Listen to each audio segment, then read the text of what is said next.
هاي هاي، اهلا وسهلا. بزين معاكم رمضان كالعادة. احب اسوي ديكور كذا رمضاني. المهم، هذه الزينة طلعتها من المخزن. شوفوا تعفطت ورداتي.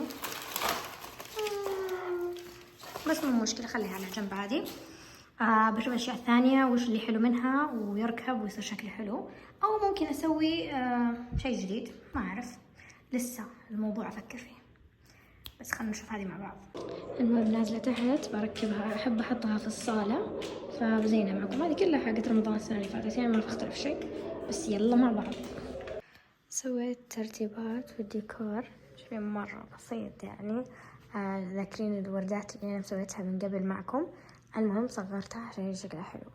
أو تخيلوا أخذت لي غفوة بسيطة لو قمت وأنا تعبانة مزكمة. أحس عندي احتقان، يا الله مرة مو وقته. أحس مرة ما فيني حيل. قايمة أسوي السحور بس مرة أحس إني تعبانة. المهم فاكرين هذا الهلال اللي من شي إن؟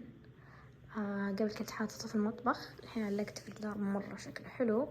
والأشياء الباقية لا، قبل الأساس كنت معلقتها من قبل وصورتها معكم. بولع لمبة عشان تشوفون تصير شكلها أحلى. مع اللمبة حسيتها أزين وأحلى.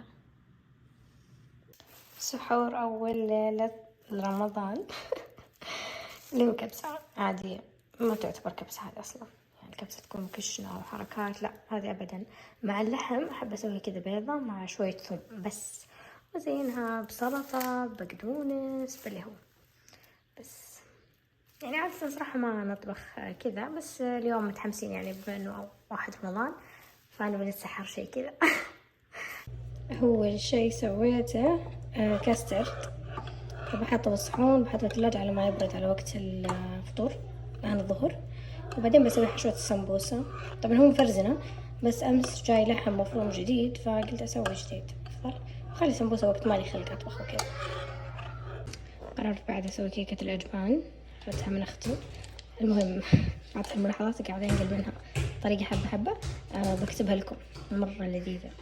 تخيل الوقت ده همني ما بقي شيء على الأذان. المهم هذا شكل الصينية شكلها مرة لذيذة، بحط لكم هذا وبقطعها. هذا كان فطورنا كامل. شوفوا كيف مستعجلة بالتصوير، حرفيا ما كان بقي شيء على الأذان، بس بصور لكم بسرعة وبس.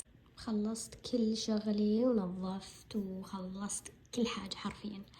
المهم الحين شايفين الساعة كم؟ الساعة 2، ونومت الأولاد، ما في أحد صاحي غير أنا. فقلت فرصة إنه خلص عندي مطلوب مني بحث، فجالسة أكتب البحث حاليا، أو زي ما تقولون يعتبر نوعا ما بحث. المهم أو شرح اللي هو. فجالسة أضبطه لأنه تقريبا مطلوب مني بعد أسبوعين، فأحاول إني أخلص وبس. عاد أول مرة أجرب الدراسة في رمضان، فما أدري. المشاعر ما أعرف، أحس إن الوقت مرة ضيق، ما يمديني أسوي ولا شيء. بس نشوف، لسه تونا في البداية، بعدين نقرر. هو الحلو إنه الوقت الدوام أو ساعات الدراسة قللوها، يعني صار مرة قليل حرفيا. وغير إنها صارت مسائية، فصارت تبدأ من 9:30 إلين 11:30، فحلو الوقت، مرة حلو صراحة من وجهة نظري يعني.